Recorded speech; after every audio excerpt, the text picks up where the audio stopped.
ನಮಸ್ಕಾರ ಸ್ನೇಹಿತರೆ, ನಾನು ಮುಕ್ಕೇರಿ ಮಾತಾಡ್ತಾ ಇರೋದು. ಸ್ನೇಹಿತರೆ, ಈಗ ನಾನೊಂದು ನೌಕರ ಸಂಘದಿಂದ ರಾಮು ಅವರು ಮಾತಾಡಿದ ಒಂದು ವಿಡಿಯೋನ ನೋಡಿದೆ. ಈ ವಿಡಿಯೋದಲ್ಲಿ ಅವರು ಸ್ಪಷ್ಟೀಕರಣ ಕೊಡಲಿಕ್ಕೆ ಬಂದದ್ದು ಯಾಕೆ ಅಂತಂದರೆ, ಮುಷ್ಕರ ಮುಂದಿರುವಾಗ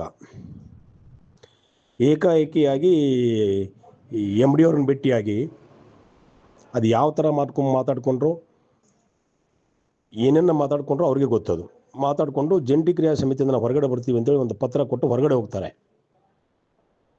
ಆ ಹೊರಗಡೆ ಹೋದದ್ದಕ್ಕೆ ಕಾರ್ಮಿಕರೆಲ್ಲ ಆಕ್ರೋಶವಾಗಿ ಅವರನ್ನ ಚೀತು ಅಂತ ಉಗಿತಾ ಇರಬೇಕಾದ್ರೆ, ಅದಕ್ಕೆ ತಮ್ಮ ಭವಿಷ್ಯ ಇನ್ನೇನು ಇದು ಒಂದು ಆತಂಕದಲ್ಲಿ ಬಿತ್ತಲ್ಲ, ಇದು ಜನ ನಮ್ಮಿಂದ ದೂರ ಆದ್ರಲ್ಲ, ಕಾರ್ಮಿಕರು ದೂರ ಆದ್ರಲ್ಲ ಅಂತೇಳಿ ಅದನ್ನು ಒಂದು ತ್ಯಾಪಿ ಹಚ್ಚಿ ಕೆಲಸ ಮಾಡಲಿಕ್ಕೆ ರಾಮು ಅವರೊಂದು ವಿಡಿಯೋ ಬಿಟ್ಟಿದ್ದು. ಈ ವಿಡಿಯೋದಲ್ಲಿ ಅತ್ಯಂತ ಸ್ಪಷ್ಟವಾಗಿ ಹೇಳೋದಾದ್ರೆ, ಈ ಅನುಭವ ಇಲ್ಲದಂಥ ಅವ್ರನ್ನ ಜೊತೆಗೆ ಕರ್ಕೊಂಡು ಹೋದರೆ ಆಗೋದು ಹೀಗೇನೆ.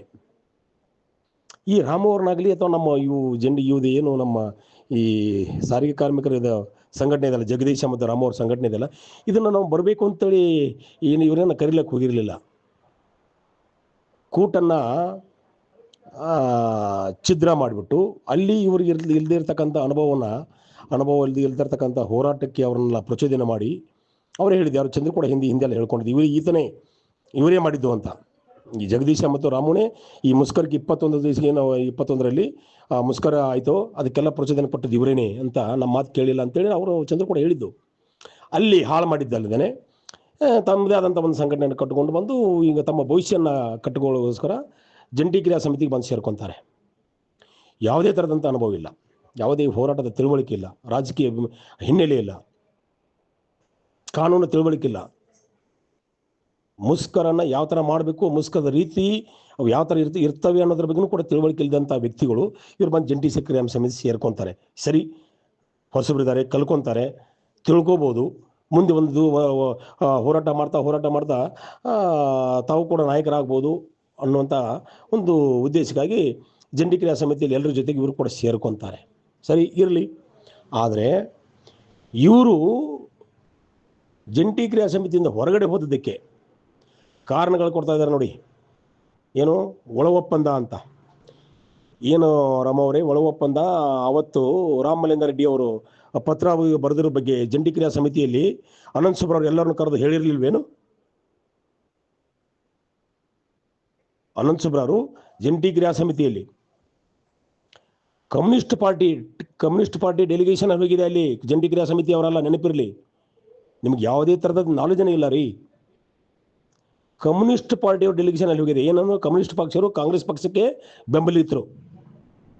ಚುನಾವಣೆಯಲ್ಲಿ ಕಾಂಗ್ರೆಸ್ ಪಕ್ಷಕ್ಕೆ ಕಮ್ಯುನಿಸ್ಟ್ ಪಾರ್ಟಿಯವರು ಸಪೋರ್ಟ್ ಆಗಿರೋದ್ರಿಂದ, ಸುಮಾರು ಮತಕ್ಷೇತ್ರದಲ್ಲಿ ಕಮ್ಯುನಿಸ್ಟ್ ಅವರಿಗೆ ಸಪೋರ್ಟ್ ಕೊಟ್ಟಿರೋದ್ರಿಂದ ಕಮ್ಯುನಿಸ್ಟ್ ಡೆಲಿಗೇಷನ್ ಯಾರು ಹೋಗ್ತಾರೆ ಅಲ್ಲಿ? ಸ್ವಾತಿ ಸುಂದರಿ ಸೇರ್ತಾರೆ, ಕಮ್ಯುನಿಸ್ಟ್ ಪಾರ್ಟಿ ಜನರಲ್ ಸೆಕ್ರೆಟರಿ. ಅಲ್ಲಿ ಜಂಟಿ ಕ್ರಿಯಾ ಸಮಿತಿ ಹೋಗ್ಬೇಕಿತ್ತೇನು? ಏನು ಸಂಬಂಧ ಇದೆ ಜಂಟಿ ಕ್ರಿಯಾ ಸಮಿತಿಗೂ ಕಮ್ಯುನಿಸ್ಟ್ ಪಾರ್ಟಿಗೂ? ಅವ್ರು ಹೋಗಿ ಹೇಳ್ತಾರೆ, ಸಾರಿಗೆ ಕಾರ್ಮಿಕರ ಸಮಸ್ಯೆನ ಬಗೆಹರಿಸ್ಕೊಡಿ ಅಂತಂದಾಗ, ಆಗ ಸಾರಿಗೆ ಸಚಿವರು ಈ ಥರ ಒಂದು ಸುರೇಶ್ ಅವರು ಅನ್ನುವಂಥ ಚಂದ್ರನ ಸಂಘಟನೆ ಇರ್ತಕ್ಕಂಥ ಸುರೇಶ್ ಅವರು ಈ ಥರ ಒಂದು ಆಫರ್ ಇಟ್ಟಿದ್ದಾರೆ, ಇದನ್ನು ನೀವೆಲ್ಲ ವಿಚಾರ ಮಾಡ್ಕೊಳ್ಳಿ. ಸಾರಿಗೆ ಕಾರ್ಮಿಕರು ಮುಷ್ಕರ ಮಾಡೋದಿಲ್ಲ, ನಿಮ್ಮ ಬೇಡಿಕೆಗೆ ಅಷ್ಟೊಂದು ಬೆಂಬಲ ಸಿಗಲಿಕ್ಕಿಲ್ಲ, ನೋಡ್ಕೊಳ್ಳಿ ಅಂತೇಳಿ ಸಾರಿಗೆ ಸಚಿವರು ಹೇಳಿದಾಗ ಅನಸ್ವರ ಕ್ಲಿಯರಾಗಿ ಹೇಳ್ತಾರೆ, ಅದನ್ನು ಸುರೇಶ್ ಅವ್ರಿಗೆ ಹೇಳಿ, ನಮಗೆ ಹೇಳಬೇಡಿ ಅಂತೇಳಿ. ಇಲ್ಲ ನೋಡಿ, ಈ ಥರ ನಮ್ಮದೊಂದು ಆಫರ್ ಇದೆ, ಇದ್ರ ಬಗ್ಗೆ ವಿಚಾರ ಮಾಡಿ ಅಂತಂದಾಗ ಆ ಆಫರನ್ನು ತಂದು ಜಂಟಿ ಕ್ರಿಯಾ ಸಮಿತಿಯ ಮೀಟಿಂಗ್ನಲ್ಲಿ ಇಡ್ತಾರೆ. ಆ ಮೀಟಿಂಗ್ನಲ್ಲಿ ಜಗದೀಶ್ ಇರ್ತಾರೆ, ರಾಮು ಇರ್ತಾರೆ, ಎಲ್ಲ ಜಂಟಿ ಕ್ರಿಯಾ ಸಮಿತಿಯ ನಾಯಕರು ಕೂಡ ಅಲ್ಲಿರ್ತಾರೆ. ಆವಾಗ ಚರ್ಚೆ ಆಗುತ್ತೆ. ಯಾವುದೇ ಒಂದು ತೀರ್ಮಾನ ಬರಬೇಕಾದ್ರೆ ಚರ್ಚೆ ಆಗಲೇಬೇಕು. ಆ ಚರ್ಚೆಯಲ್ಲಿ ತಮ್ಮ ಸಂಘಟನೆಯ ಒಪಿನಿಯನ್ ಇಡಬೇಕು. ಆವಾಗ ಒಂದು ನಿರ್ಧಾರಕ್ಕೆ ಬರಲಿಕ್ಕೆ ಸಾಧ್ಯ ಇದೆ. ಬೇರೆ ಬೇರೆ ಸಂಘಟನೆಗಳಿರೋದ್ರಿಂದ, ಬೇರೆ ಬೇರೆ ವಿಚಾರಗಳಿರೋದ್ರಿಂದ ಅಲ್ಲಿ ಚರ್ಚೆ ಮಾಡುವ ಮೂಲಕ ಒಂದು ಅಭಿಪ್ರಾಯಕ್ಕೆ ಬರಬೇಕು ಅನ್ನೋದೇ ಒಂದು ಯಾವುದೇ ಸಂಘಟನೆ ಇರಲಿ, ಜಂಟಿ ಕ್ರಿಯಾ ಸಮಿತಿ ಇರಲಿ, ಇನ್ನೊಂದಿರಲಿ, ಮತ್ತೊಂದಿರಲಿ, ಹಲವಾರು ಸಂಘಟನೆಗಳಲ್ಲಿ ಹಲವಾರು ವಿಚಾರಧಾರೆಗಳನ್ನು ಚರ್ಚೆ ಮಾಡಿ ಒಂದು ನಿರ್ಧಾರಕ್ಕೆ ಬರಬೇಕಾಗತ್ತೆ. ಅದೇ ಥರನಾಗಿ ಅನಂತ ಸುಬ್ರವ್ರು ಅವತ್ತು ನಿಮ್ಮೆಲ್ಲ ಜಂಟಿ ಕ್ರಿಯಾ ಸಮಿತಿಯ ನಾಯಕರ ಮುಂದೆ ಸಾರಿಗೆ ಸಚಿವರು ಇಂಥವ್ರು ಒಂದು ಆಫರ್ ಇಟ್ಟಿದ್ದಾರೆ ಅಂತೇಳಿ ಅದನ್ನು ಮುಂದಿಟ್ಟು ಚರ್ಚೆ ಮಾಡಲಾಗಿ ಎಲ್ಲರೂ ಕೂಡ ಏಕಪಕ್ಷವಾಗಿ ಇದನ್ನು ತಿರಸ್ಕಾರ ಮಾಡ್ತಾರೆ. ರಾಮು ಅವರು ಮತ್ತು ಜಗದೀಶ್ ಅವರು ಕೂಡ ತಿರಸ್ಕಾರ ಮಾಡಿರ್ತಾರೆ.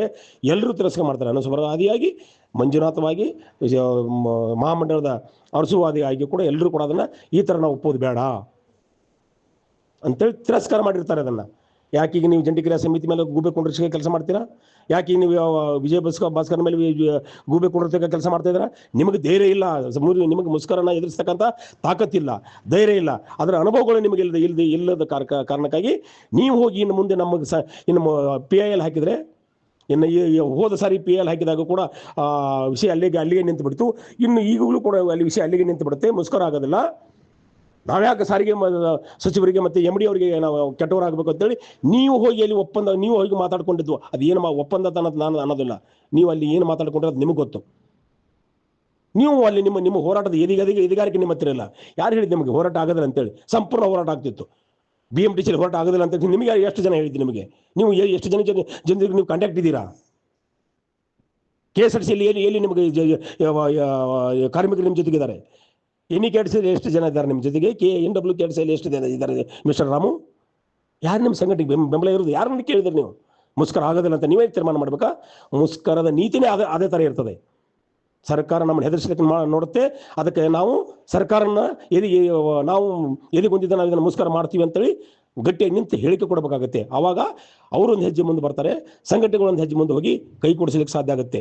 ಅವರು ಹೆದರಿಸಿದ ಕ್ಷಣವೇ ಸಂಘಟನೆ ಮುಷ್ಕರ ಆಗೋದಿಲ್ಲ ಅಂತೇಳಿ ಟ್ರಾನ್ಸ್ಫರ್ ಮಾಡ್ತೇನೆ ಅಂತ ಮತ್ತೊಂದು ವರ್ಗಾವಣೆ ಮಾಡ್ತಾರೆ ಅಂತ ಹೇಳ್ಬಿಟ್ಟು ಹೆದರ್ಕೊಂಡು ನೀವೇ ಕಲ್ಪನೆ ಮಾಡಿಕೊಂಡು ನಿಮ್ಮಲ್ಲಿ ಹೆದರ್ಕೊಂಡು ನಿಮಗೆ ಧೈರ್ಯ ಇಲ್ಲ ಅಂತಂದದ್ದು ಮಾತ್ರಕ್ಕೆ ಇಡೀ ಈ ನಮ್ಮ ಎಲ್ಲ ಸಂಘಟನೆಗೆ ಧೈರ್ಯ ಇಲ್ಲ ಅಂತ ತಿಳ್ಕೊಂಡಿದ್ರ?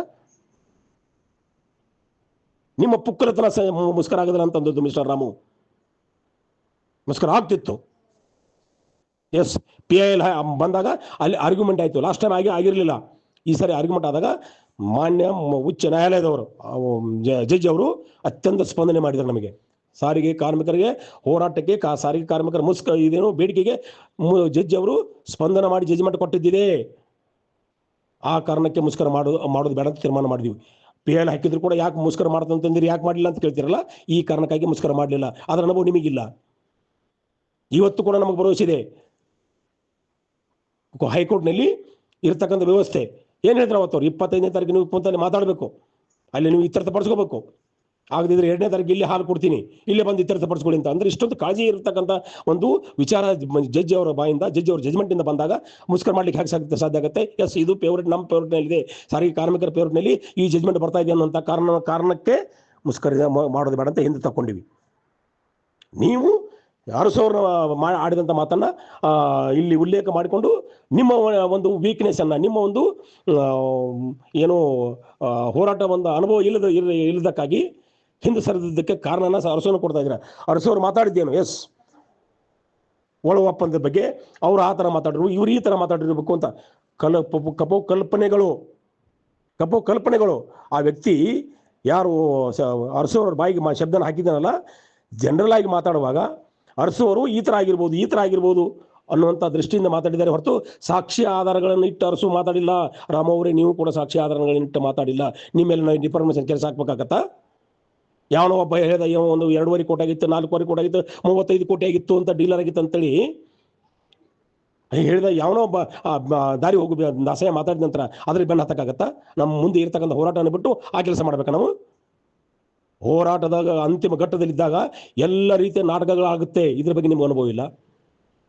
ಎಷ್ಟು ಹೋರಾಟ ನಾವು ನೋಡಿಲ್ಲ, ಎಷ್ಟು ನಮ್ಮ ವರ್ಗಾವಣೆಗಳನ್ನ ಅನುಭವಿಸಿಲ್ಲ, ಎಷ್ಟು ಅಗ್ರಿಮೆಂಟ್ಗಳನ್ನ ನಾವು ನಮ್ಮ ಹೋರಾಟ ಬಲದಿಂದ ಮಾಡ್ಕೊಂಡಿಲ್ಲ ನಾವು. ಈ ಅನುಭವ ನಿಮಗಿಲ್ಲ. ಯಾರೊಬ್ರು ಹೇಳಿದ ತಕ್ಷಣ ನೀವು ಹಿಂದೆ ತಗೋಬೇಕಾಗಿತ್ತ? ಮಿಸ್ಟರ್ ರಾಮು, ಅರಸವ್ರು ಹೇಳಿದ್ದು ಕೂಡ ಅದನ್ನೇ. ಒಂದು ವಿಷಯನ ಅಲ್ಲಿ ಚರ್ಚೆ ಆಗ್ತಿರ್ಬೇಕಾದ್ರೆ 12.5% ಅವರು ಸರ್ಕಾರ ಆಡಳಿತ ವರ್ಗ ಅದನ್ನೊಂದು ನೋಟಿಫಿಕೇಶನ್ ತಂದಿರಬೇಕಾದ್ರೆ ಅದನ್ನು ನಾವು ಯಾರು ಒಪ್ಪಿಲ್ಲ. ಅದಕ್ಕೆ ಅದನ್ನು ಯಾವನೋ ಒಬ್ಬ ಇವರು ವಿಜಯ ಭಾಸ್ಕರ್ ಹೀಗೆ ಮಾತಾಡಿದ್ರು, ಯಾವ ಒಬ್ಬನ ಬರದ 2.5 ಕೋಟಿ ಡೀಲ್ ಆಗಿತ್ತು, 1.5 ಕೋಟಿ ಆಗಿತ್ತು ಅಂತ ಬರದಂತ ಅಂದಾಕ್ಷಣ ಆ ಕೆಲಸಕ್ಕೆ ಕೈ ಹಾಕಬೇಕಾಗಿತ್ತು. ಹೋರಾಟನ ಬಿಟ್ಟು ರಾಮು, ನಿಮ್ಮ ತಿಳುವಳಿಕೆ ಇಲ್ಲದ ನಿರ್ಧಾರದಿಂದಾಗಿ ನೀವು ಹೆದರ್ಕೊಂಡು ಈ ಜಂಟಿ ಕ್ರಿಯಾ ಸಮಿತಿಯಿಂದ ಹಿಂದಕ್ಕೆ ಸರ್ಕೊಂಡವರು ಹೆಂಗೂ ಹೋರಾಟ ಆಗೋದಿಲ್ಲ. ನಾನು ಯಾಕಪ್ಪ ಕೆಟ್ಟಾಗೂ ಆಗಬೇಕು ಅಂತೇಳಿ ಹೋಗಿ ಕೈ ಕುಡಿಸ್ಕೊಂಡು, ಸರ್ ಇನ್ನು ಮುಂದೆ ನಮ್ಮ ಕೆಲಸ ಮಾಡಿ, ನಮ್ಮ ಸಂಘಟನೆ ಹೊಸದಾಗಿ ಸಂಘಟನೆ ಕಟ್ಟಿದ್ದೀವಿ, ನಮ್ಮ ಕೆಲಸ ಮಾಡಿಕೊಡಿ ಸರ್, ಇನ್ನು ನಾವು ಜಂಟಿ ಕ್ರಿಯಾ ಸಮಿತಿಯಿಂದ ಹೊರಗಡೆ ಬರ್ತೀವಿ ಅಂತ ಹೇಳ್ಕೊಂಡವ್ರು ಯಾರು? ಅವಾಗೆಲ್ಲ ಇದಿರಲಿಲ್ವ? ನೀವೇ ಮಾತಾಡಿದ್ದಲ್ಲ, ಮುಸ್ಕರ ಮಾಡೋಣ ಅಂತ ಮಾತಾಡಿದ್ದಲ್ಲ, ಮತ್ತೆ ಯಾಕೆ ಹಿಂದೆ ಸರ್ಕೊಂಡ್ರಿ? 18-19 ತಾರೀಕಿಗೆ ಯಾಕಪ್ಪ ಹಿಂದೆ ಸರ್ಕೊಂಡ್ರಿ? ಯಾಕಂದ್ರೆ ನಿಮ್ಗೆ ಗೊತ್ತಾಯ್ತು ಹೈಕೋರ್ಟ್ ಇನ್ನೇನು ಸ್ಟೇ ಕೊಟ್ಟ ಮೇಲೆ ಇನ್ನೇನು ಆಗೋದಿಲ್ಲ, ಯಾಕೆ ನಾವು ಕೆಟ್ಟವರಾಗಬೇಕು ಅಂತೇಳಿ.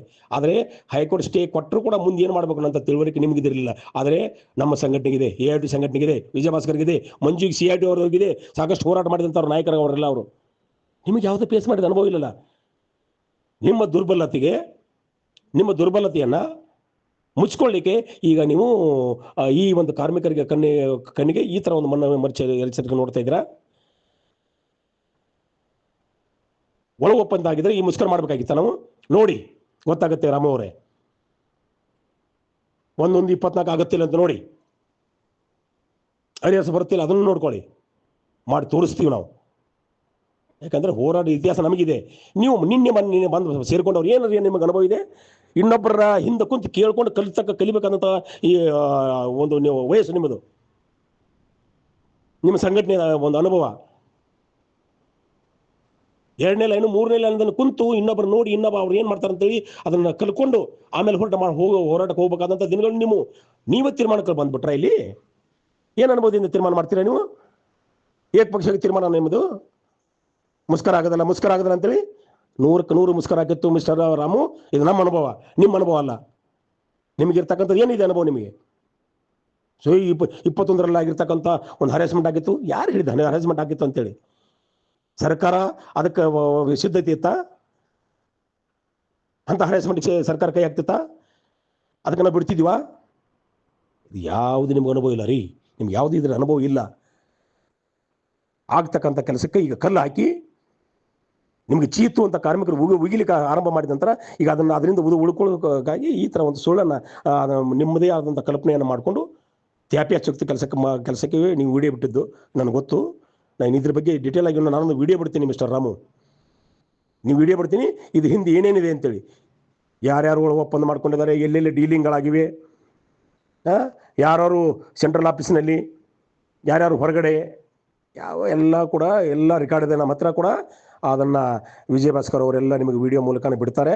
ಅದು ಈಗಲ್ಲ, ಮೊದಲು ನಮ್ಮ ಕಣ್ಣು ಮುಂದೆ ಇರತಕ್ಕಂಥದ್ದು ಈ 11-24ರಿಂದ ಅಗ್ರಿಮೆಂಟ್ ಮಾಡಿಸ್ಬೇಕು. 38 ತಿಂಗಳಿಗೆ ಹೋರಾಟ ಮಾಡಬೇಕು. 38 ತಿಂಗಳ ಅರಿಸನ್ನು ಕೊಡಿಸ್ಬೇಕು. ನೀ 12% ಮಾಡಿದ್ದನ್ನು ನಾವು ತಳ್ಳಿ ಹಾಕಬೇಕು. ಆ ಒಂದು ದೊಡ್ಡ ಕೆಲಸ ನಮ್ಮ ಕಣ್ಣು ಮುಂದಿರುವಾಗ ಈ ನಿಮ್ಮಂಥವ್ರ ಬೆನ್ನ ಹತ್ತಲಿಕ್ಕೆ ನಮ್ಮ ಹತ್ತಿರ ಸಮಯ ಇಲ್ಲ. ನಾವು ಈ ಸದ್ಯ ನಿಮಗೆ ಉತ್ತರವನ್ನು ಕೊಡೋದಿಲ್ಲ. ಏನೋ ನನಗೆ ತಡ್ಕೊಳಕ್ಕಾಗಲಿಲ್ಲ ನಿಮ್ಗೆ ಇಷ್ಟು ಹೇಳಿದಂಥ ಒಂದು ಬಣ್ಣದ ಮಾತುಗಳು, ಸುಳ್ಳನ್ನು, ನಿಮ್ಮ ಒಂದು ದೌರ್ಬಲ್ಯತೆಯನ್ನು ಮುಚ್ಚಿಕೊಳ್ಳಿಕ್ಕೆ, ನಿಮ್ಮ ಒಂದು ವೀಕ್ನೆಸ್ಸನ್ನು ಮುಚ್ಚಿಕೊಳ್ಳಲಿಕ್ಕೆ, ನಿಮಗೆ ತಿಳುವಳಿಕೆ ಇಲ್ಲದನ್ನು ತೀರ್ಮಾನ ತಗೊಂಡದನ್ನು ಮುಚ್ಚಿಕೊಳ್ಳಿಕ್ಕೆ ಈ ವಿಡಿಯೋನ ಬಿಟ್ಟಿದ್ದನ್ನು ನೋಡಿದ ತಕ್ಷಣ ನನಗೆ ತಡ್ಕೊಳಕ್ಕಾಗಲಿಲ್ಲ. ಅದಕ್ಕೊಂದು ನಾನು ಒಂದು ಆಡಿಯೋ ಬಿಟ್ಟಿದ್ದೀನಿ. ನಾನು ವಿಡಿಯೋ ಮುಂದಿನ ದಿನದಲ್ಲಿ ಬಿಡ್ತೀನಿ. ಈಗ ಸದ್ಯ ನಮ್ಮ ಒಂದಿಗೆ ಇರ್ತಕ್ಕಂಥದ್ದು 11-24ರಿಂದ ಅಗ್ರಿಮೆಂಟ್ ಮಾಡಿಸ್ಬೇಕು. 38 ತಿಂಗಳ ಅರಿಯರ್ಸ್ ಕೊಡಿಸ್ಬೇಕು. ಈ ಹೋದ ವರ್ಷಕ್ಕಿಂತಲೂ 2016ರಲ್ಲಿ ಏನಾಗಿತ್ತು, 2020ರಲ್ಲಿ ಏನಾಗಿತ್ತು ಅದಕ್ಕಿಂತಲೂ ಹೆಚ್ಚಿಗೆ ಪರ್ಸೆಂಟೇಜನ್ನು ಪಡಿಬೇಕು. ಆ ಒಂದು ನಿಟ್ಟಿನಲ್ಲಿ ನಾವು ಮುನ್ನುಗ್ತಾ ಇದ್ದೀವಿ. ಇಂಥ ಸಂದರ್ಭದಲ್ಲಿ ಸರ್ಕಾರಕ್ಕೆ ಕಿಲುವು ಕೊಡ್ತಕ್ಕಂಥದ್ದು ಆಗುತ್ತೆ. ಇದೆಲ್ಲ ಕಾರ್ಮಿಕರನ್ನದ ಒಂದು ಹೆದರಿಸಿದಂಗೆ ಆಗುತ್ತೆ. ನೀವು ಬಿಡ್ತಕ್ಕಂಥ ಮಿಸ್ಟರ್ ರಾಮು ಇವತ್ತೇನೋ ಒಂದು ವಿಡಿಯೋ ಬಿಟ್ರಲ್ಲ, ಇದು ಏನಾಗುತ್ತಂದರೆ ಕಾರ್ಮಿಕರನ್ನು ಹೆದರಿಸಲಿಕ್ಕೆ ಮಾಡಿದಂಗೆ ಆಗುತ್ತೆ. ಈ ಥರವಾದಂಥ ಒಂದು ವೀಕ್ನೆಸ್ ಇದೆಯಲ್ಲ ಅಂತೇಳ್ಬಿಟ್ಟು ಆಡಳಿತ ವರ್ಗ ಆಗಿರ್ಬೋದು, ಸರ್ಕಾರ ಆಗಿರ್ಬೋದು, ಇನ್ನೊಬ್ಬರಾಗಿರ್ಬೋದು ನಮ್ಮನ್ನು ದುರುಪಯೋಗಪಡಿಸ್ತಕ್ಕಂಥ ಕೆಲಸ ಆಗುತ್ತೆ. ನಿಮ್ಮ ಒಂದು ವಿಡಿಯೋದನ್ನು ನೋಡಿದ ನಂತರ ಇದನ್ನು ನೀವು ಮಾಡಬಾರ್ದಾಗಿತ್ತು. ಈ ಸಂದರ್ಭ ಅಲ್ಲ. ಅದು ಏನಾಗಿತ್ತು ನಿಮ್ಮ ಮನಸ್ಸಿನಲ್ಲಿದ್ದರೆ ಕುಂತು ಚರ್ಚೆ ಮಾಡಬೇಕಾಗಿತ್ತು, ಹೇಳಬೇಕಾಗಿತ್ತು. ಇಲ್ಲ, ಇಷ್ಟು ದಿವಸ ಸುಮ್ಮನೆ ಕೂತಿದ್ದೀರಾ, ಇನ್ನು ಸ್ವಲ್ಪ ದಿವಸ ಸುಮ್ಮನೆ ಕುಂತು ಇದೆಲ್ಲ ಒಂದು ಅಗ್ರಿಮೆಂಟ್ ಆದ ನಂತರ ಆವಾಗ ಈ ಬಿಡುಗಡೆ ಮಾಡಿ ನೀವು ಹೊರಗಡೆ ಹೋಗ್ಬೇಕಾಗಿತ್ತು. ಯಾರು ಬಾಡಿದ್ದಾರೆ ನಿಮ್ಮ ಹೊರಗಡೆ? ನಿಮ್ಮಿಂದ ಆಗತಕ್ಕಂಥದ್ದು ಏನಿದೆ? ನಿಮ್ಮಿಂದ ಏನು ಸಾಧನೆ ಮಾಡಲಿಕ್ಕಾಗತ್ತೆ ನಿಮ್ಮ ಕಡೆಯಿಂದ? ಎಷ್ಟು ಜನ ನಿಮ್ಮ ಜೊತೆಗಿದ್ದಾರೆ ಅಂತ ತಿಳ್ಕೊಂಡಿದ್ದೀರಾ? ನಿಮ್ಮಿಂದ ರಾಮು ಏನೂ ಆಗೋದಿಲ್ಲ. ನೀವು ಹೊರಗಡೆ ಹೋದದ್ದು ನಿಮ್ಮ ಮುಸ್ಕರನ್ನು ಆಗದೇ ಇರತಕ್ಕಂಥ ಒಂದು ದೌರ್ಬಲ್ಯದಿಂದಾಗಿ. ಆ ತಾಕತ್ತು ನಿಮ್ಮ ಹತ್ರ ಇರಲಿಲ್ಲ ಅಂತೇಳಿ ನೀವು ಹೊರಗಡೆ ಹೋದದ್ದು. ಸ್ನೇಹಿತರೆ, ಇಷ್ಟನ್ನು ಮಾತ್ರ ಈ ಸಂದರ್ಭದಲ್ಲಿ ಹೇಳ್ತಾ ಇದ್ದೀನಿ. ಈ ಮುಂದೆ ಇದಕ್ಕೆಲ್ಲ ಸಂಪೂರ್ಣ ದಾಖಲಾತಿಗಳೊಂದಿಗೆ ಒಂದು ವಿಡಿಯೋನ ಬಿಡ್ತೀವಿ. ಸೊ ಎಲ್ರಿಗೂ ನಮಸ್ಕಾರ.